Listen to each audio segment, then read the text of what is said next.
उदयनराजे भोसले यांच्या संकल्पनेतून उभा राहिलेल्या या महिला लघु उद्योगाला महाराष्ट्राच्या राज्य महिला आयोगाच्या अध्यक्ष आणि राष्ट्रवादी काँग्रेसच्या ज्येष्ठ महिला नेत्या आदरणीय रुपालीताई चाकणकर या इथे आपल्याला वेळात वेळ काढून त्यांनी खरंच बहुमूल्य वेळ दिला. कारण असतं त्यांचं शेड्यूल एवढं बिझी होतं.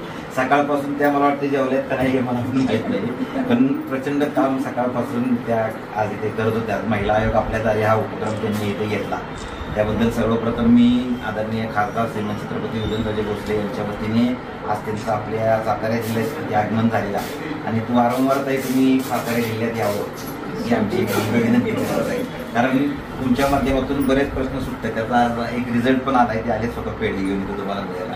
सकाळी तुमच्या समोर त्यांनी त्यांची व्यथा मांडली, त्यांचं काम झालं. ते स्वतः भेटतीलच तुम्हाला ताई बऱ्या वेळाने. पण आणि ताई आम्ही तुमचे फार मोठे फॅन आहोत सगळे.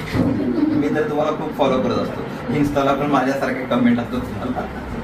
पण एक सर्वसामान्य घरातील महिलेनं इतक्या मोठ्या पदावर काम करणं हे आमच्यासाठी गौरवास्पद आहे आणि नक्कीच तुमची प्रेरणा घेऊन आम्ही सर्वजण काम करण्याचा प्रयत्न करू. तुमचे फार मोठं काम आहे, आमचं अगदी छोटंच आहे. आज ताई तुम्ही इथे आला त्याबद्दल मी तुमच्या सर्व महिला आणि आमच्या सर्व मित्र परिवाराच्या वतीने आपले स्वागत दुपारी तुम्ही करावाचं मी विनंती करतो.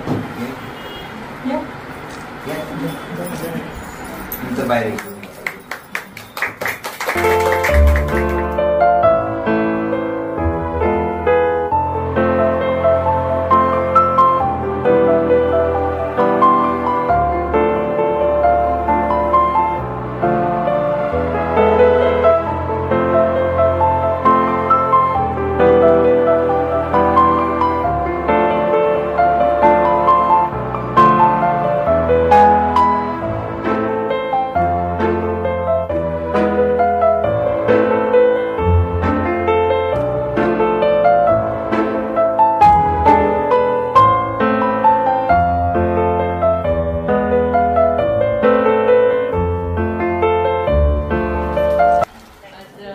उपनगराध्यक्ष दीपालीताई गोडसेंच्या श्री स्वामी समर्थ कृपा एंटरप्राइजेसला भेट दिली.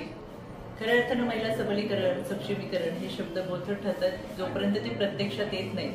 दीपालीताईंनी आपल्या समवेत महिलांना बरोबर घेत 297 महिलांना रोजगार उपलब्ध करून दिलाय आणि नवऱ्याने दिलेल्या 100 रुपयापेक्षा स्वतः कमवलेले 10 रुपये लाख मोलाचे असतात. ते आत्मविश्वास देणारे असतात, आत्मबळ देणारे असतात आणि आपल्या बरोबरच्या महिलांना हे आत्मसन्मान देण्याचं काम दीपालीताईंनी केलंय.